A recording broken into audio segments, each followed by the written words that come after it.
That is absolutely delicious. That is absolutely delicious. It reminds me of my childhood.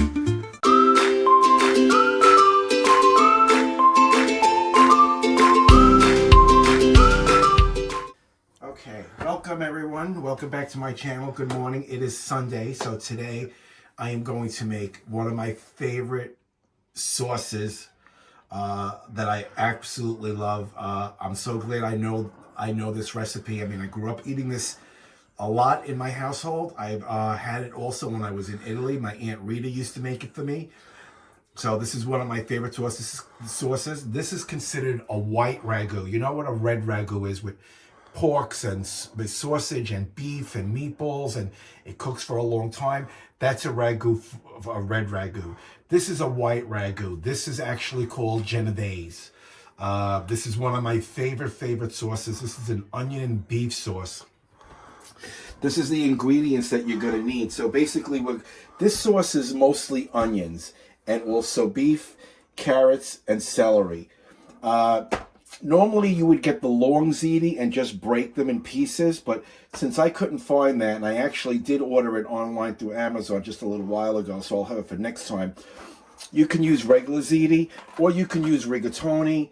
You're going to need a little bit of white wine, and basically that's all you need. So you can use any type of onion that you like. I use the yellow onion, so I have so many of them lying around. I already cut 3.5 pounds of onions that you can see here. Can you see the onions? Okay, the onions here. And then I got some stew meat. So this particular recipe, the authentic recipe, let me just get these onions out of the way. Watch your step, Jim. Okay. So this particular recipe, I'm going to cook the authentic way. This is the way my aunts cooked it in Italy, in Naples. This is the way my father cooked it. This is the way my mother cooked it. A lot of people actually add certain things to it, and there's no wrong or right. I'm just cooking it the authentic way, the way it originated. And some people actually add pancetta. Some people, whatever you do, you want to add the pancetta, that's fine. You want to add other seasonings, that's fine. Do not add any tomato paste or any red sauce at all. This is not a red sauce. This is a white sauce. It's onions only. The star of this sauce are onions. The onions. The onions. So no red sauce at all on this. And the traditional recipe calls for beef stew meat. I did cut mine in small pieces.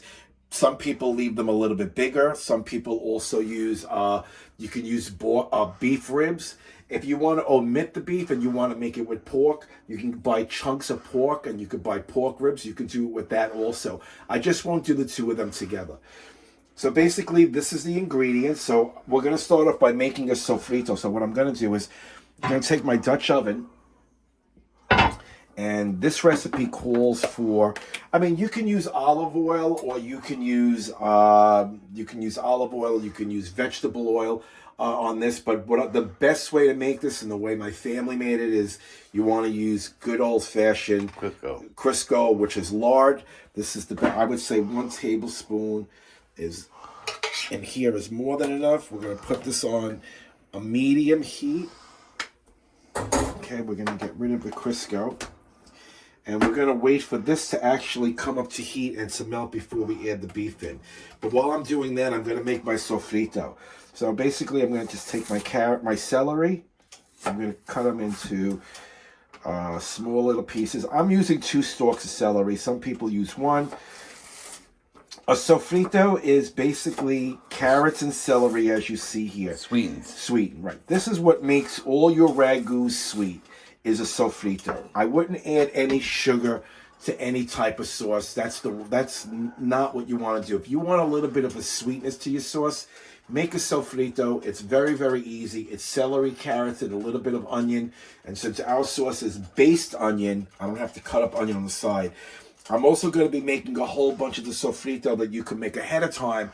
Keep them in little jars and throw them in the freezer, so when you do need it, you could just take a spoonful out and put it in your sauce. You can have a video for that? I'm going to make a video for that, absolutely. Yay! Okay, so, but for now, I'm going to make my own sofrito. So basically, boom. So we're going to cut the celery in small little chunks. That will also help get rid of the acid taste from the Well, there's no sauce. That's Well, right. there is no sauce, but when you're making a red sauce and you want to take a little bit of the acid away from the tomatoes, just make a little sofrito. And if you make it ahead of time, just take a tablespoon. So instead of putting a tablespoon of sugar in, you're putting a tablespoon of sofrito. So these are the small pieces. Okay, so we're going to put this to the side. Okay, so I used about two stalks. Okay, now the carrots, okay, I buy mine already cut up, but then I have to cut them up this way, so. And remember, I want to get them as small as I possibly can. If you had a machine that does this, by all means use that, but they don't have to be tiny, tiny. I mean, that's a good size right there. See, that's perfect. That's a good size. Because remember, this is all going to break down. This is going to be cooking for about 3 hours. So this is all going to break down. But this is what gives your sauce the sweetness. Quite good there. Yeah, but I shouldn't. Okay, so this is your base for your sofrito. Carrots, celery, and onion. But since this is an onion-based sauce that we're making, we don't need to chop up the onion. Okay, so my lard is actually melted. And the first thing we want to do is we want to take our stewed meat. And we want to basically get that in a pot. Start off with this. Remember, you can make your chunks of meat as big as you want. I cut mine to medium pieces. I mean, I wouldn't cut them any smaller than these, but some people actually leave them much bigger than this, which you can do. Remember, this meat is going to break down in your sauce. You're going to be able to basically cut this meat with a spoon. Yes, and I've done it before, so I know. Okay, so we'll get that going. I don't need this anymore. So, lower that a little. So when we come back, right now I'm just gonna brown the meat. We're gonna come back. We're gonna salt and pepper it. We're gonna take it out, and I'm gonna show you what the next step is. Okay, so this has been browning, and what I'm gonna do is before I take it out, I'm gonna actually salt and pepper it. It's good. A little bit of black pepper.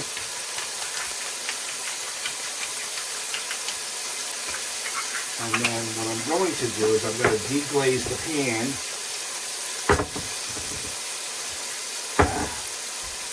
Deglaze the pan with a little bit of white wine, so I'm going to show you that next. Okay, so this has been cooking. I did salt and pepper it. So now what I'm going to do is add a little bit of white wine to deglaze the pan.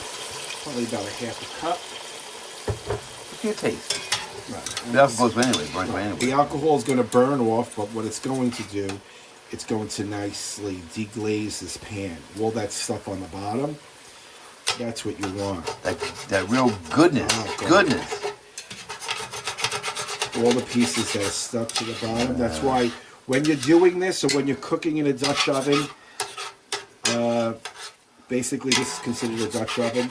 Sometimes it does stick. The wine actually separates the bottom. It's not thick. It's not what's that thing? Right, so it doesn't stick. It's Thick, caramel. whatever. Yeah. So we're going to wait for some of this wine to evaporate before we take the meat out. And then I'll show you what the next step is. But I wanted to let you know a little bit about where the origin of the Genovese came from. Believe it or not, Genovese sauce does not come from the town of Genoa. It's not even really made there. This is a true Neapolitan dish.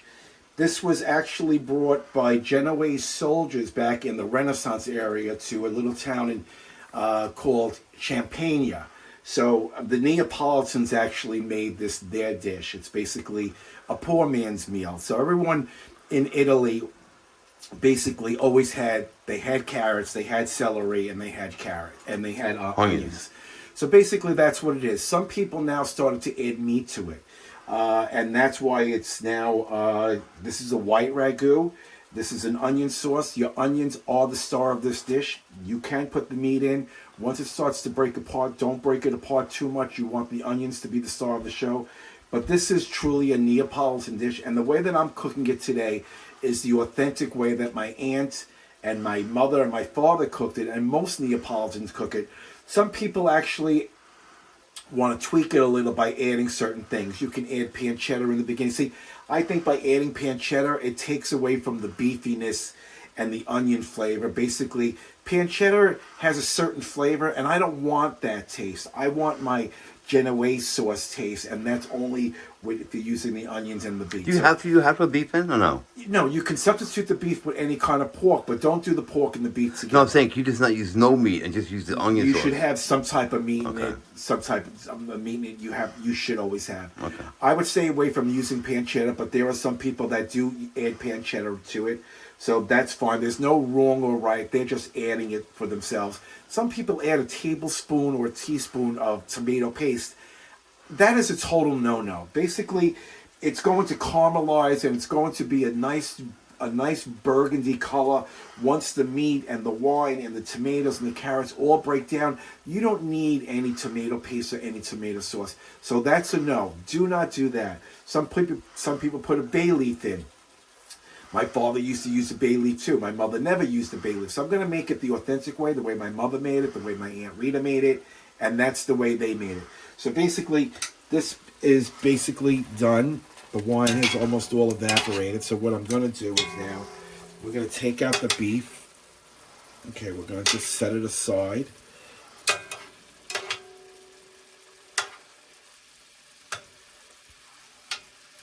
And this beef is going to be so tender once it starts cooking for about 3 hours. Some people even cook this longer. You know, they say like a bolognese. Let me just raise the heat on this a little bit. So the next thing you want to do is you want to get your sofrito, which happens to be your celery, in the same pot, and your carrots. Okay, so we don't need this anymore.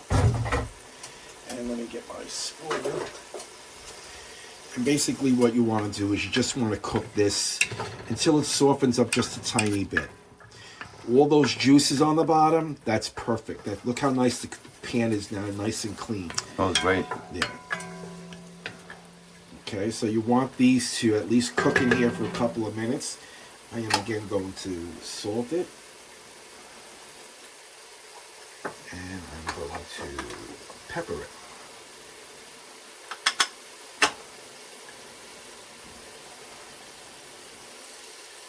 Okay. And let this cook for a couple of minutes.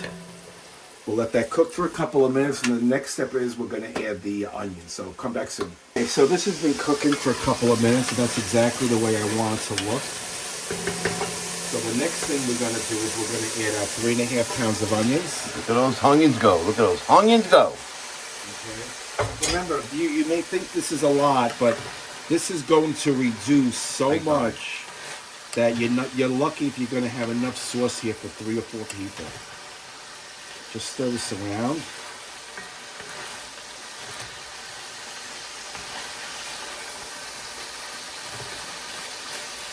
You cut the onions in little slivers like this, okay? So they'll break apart like that. So don't worry if you see them still together. Once they cook, they will separate.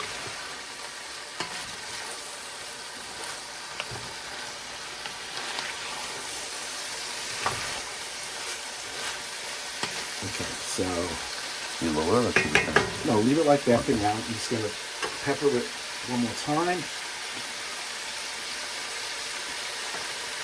I'm going to salt it one more time.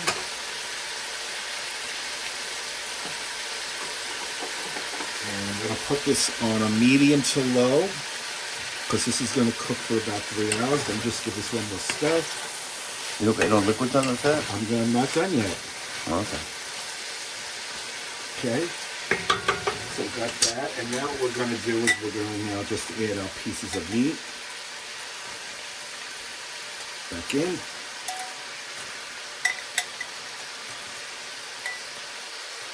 Remember, if you want to make this with bigger chunks of beef, by all means, I have.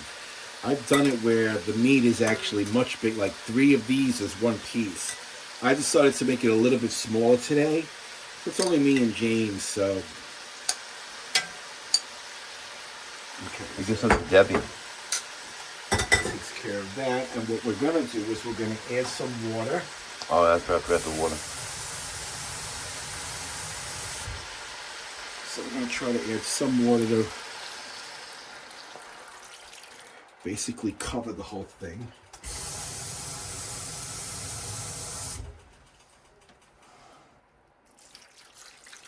Look at away from the tea kettle. Oh, yeah. Instead of going back and forth, I have my tea kettle. Just enough to cover the onions, and you see right there, which is perfect. See, if you look in there, Jim, see, there's just enough to cover the onions. So basically what we're going to do is we're going to keep this covered. I already salt and peppered it. I have it on a medium to low heat. We're going to put our Dutch oven back on. Cover. And we're going to let that cook for about 3.5 hours. But what we're going to do is we're going to check on it for in about an hour. So let's set the timer for 1 hour from now, and we'll just check it. If you have to add a little bit more water, you can, but you're going to see how nice this comes out. And then we're going to make ziti with this. Normally, like I said, I buy the long ziti, which looks like spaghetti, but it's actually thick, very, very thick. It's number 10. Ziti which is 10. number 10. Ziti, long ziti, number 10. And what you do is, people in Italy, most of them use that pasta. And what they do is, I know I always say in a lot of my pasta videos, do not break your spaghetti, do not break your fettuccine, do not break your any kind of long pasta. This particular ziti, number 10 long pasta, is meant to be broken. So when you're making this particular sauce, that's the best you want to use. You could break it up in 3 pieces. Comes out about that big. Really, really good. Unfortunately, I don't have that today. I'm using regular ziti. You could also use rigatoni. There are a few things you could use. I would use any kind of ziti, any kind of penne, any kind of rigatoni, and of course, definitely the long ziti, and break it in pieces. So when we come back in about an hour, I'll show you what that looks like. We'll still have about 2.5 hours left to go.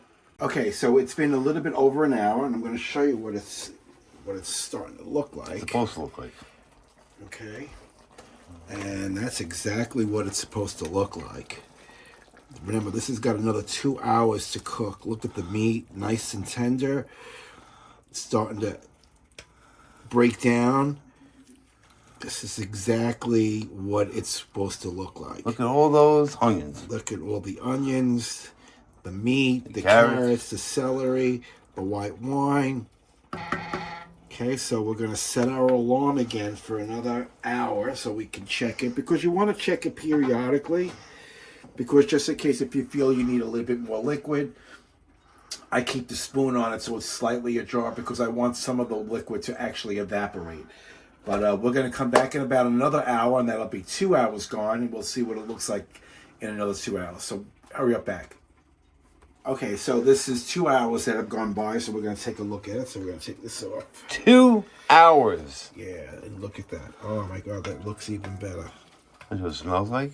Yeah, it smells absolutely delicious. So this has got to cook for another hour and a half, so we're going to check it in an hour. The meat is so tender already. We're going to check this for another hour. See what happens. And, yeah. And then we'll get ready to eat. We'll put some ziti on. But we'll come back in about an hour. Back away. We'll come back in about an hour, and we'll check. And then we have a half hour left. And while we wait for the last half hour, we'll throw our pasta on. Okay, so this is the 3rd hour. So we're going to see what it looks like now.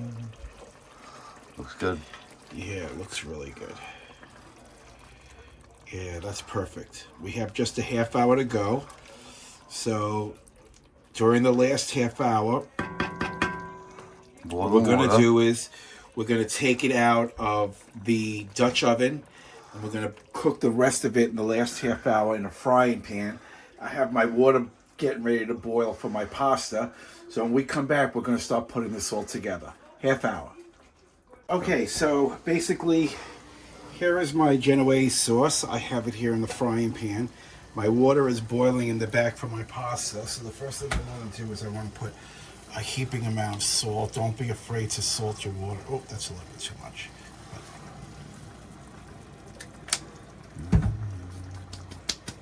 So pasta. Put your pasta in. Remember, I'm using ziti with this. Normally, I buy the long ziti and I like to break it. 10. So, right, ziti number 10, the long ziti. It looks like spaghetti, but it's in the shape of ziti. And you break it up in 3 pieces. And the pieces would actually be much bigger than this. But I didn't have that pasta, so I'm using ziti. I'm using regular ziti today. You can use rigatoni. You can use penne. Any type of pasta like that. So by the time this pasta is done, Sauce will be done. the sauce will be done because we have a half an hour left on this. So by the time the pasta is done, this will be done. Then what we're going to do is we're going to add the pasta directly into the sauce. Top it off with a little bit of grated cheese. We got the meat on the side, and we're going to sit down with a nice loaf of Italian bread and have dinner. So in about 15 minutes, we'll come back and we'll put the whole thing together. Okay, so my pasta is done, and I got my Genovese sauce in here. The first thing I'm going to do is start taking out some of the meat.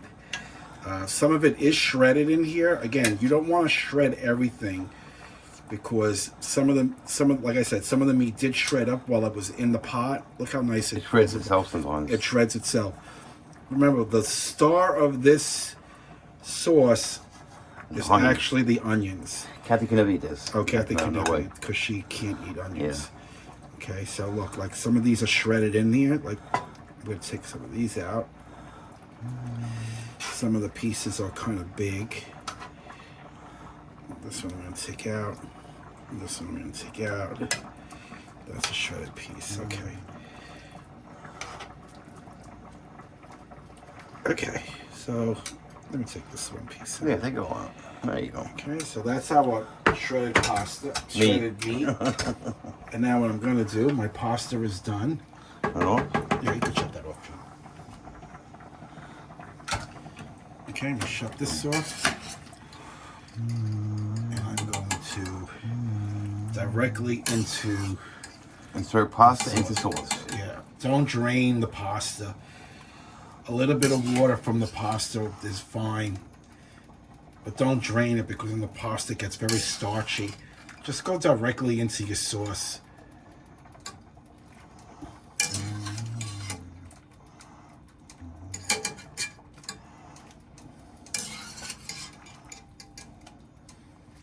And what do I always do? Every single I get piece. every piece of pasta. See how long that ziti is? That's how normally I like my ziti when I'm making this sauce. Like that one there. But if you buy the spaghetti ziti that comes number 10, then you'll be able to break it. So now what we'll just do is we'll mix this up. Get everything incorporated. I have the oven off. God, this looks so good. It does. Again, you can make this with rigatoni. You can make it with penne. You can make it with bogatelle, which is a thick spaghetti. But the best thing to do is to use the number 10 long ziti and just break it up into long pieces. Okay, so now the only thing left to put on here is a little bit of cheese. Don't go crazy. Not gonna go crazy. You can always put it on your plate on the side. Yeah, just one more. Yeah, that's enough. That's enough. Whoa, whoa, whoa. Okay. Gonna give this a final stir.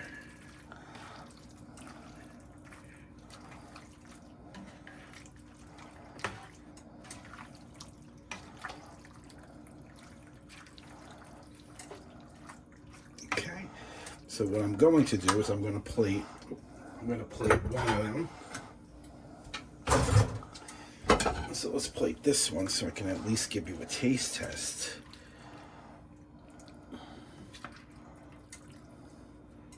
God, that looks so good. It does. This is one of my favorite meals. I mean, I grew up eating this. All right, I'm only gonna plate a little. Okay, I don't even think I need salt and pepper. No way. Okay, so I'm gonna get a fork. Kind of give this a little taste here. Give a little bit of meat right there. It's really hot.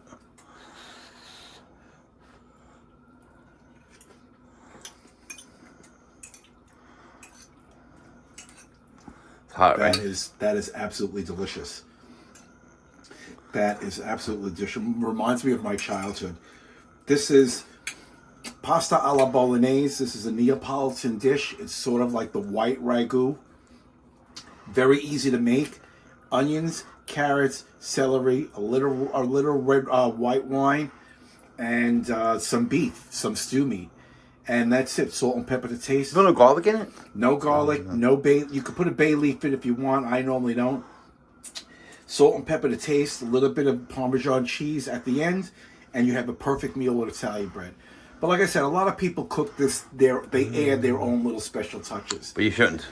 I mean, no, it's not that you should. There is no law. You should. Different regions of Italy now make this their own little. But if you want the original, but if you want the original recipe, the Neapolitan recipe is the way that I made it today. So we're gonna sit down and enjoy our dinner. I'm gonna take one more bite. Look, that's a nice long ziti. I'm gonna take one more bite.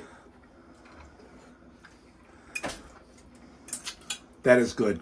So try this recipe. If you like my videos, please subscribe to my channel. Please share this video if you think somebody would like to try pasta alla Genovese. And if you have any comments below, or maybe it's a way that you make it, please leave it below. Share the video, and like I say at the end of all my videos, take care of one another, especially now. Peace out. Boof! Boof.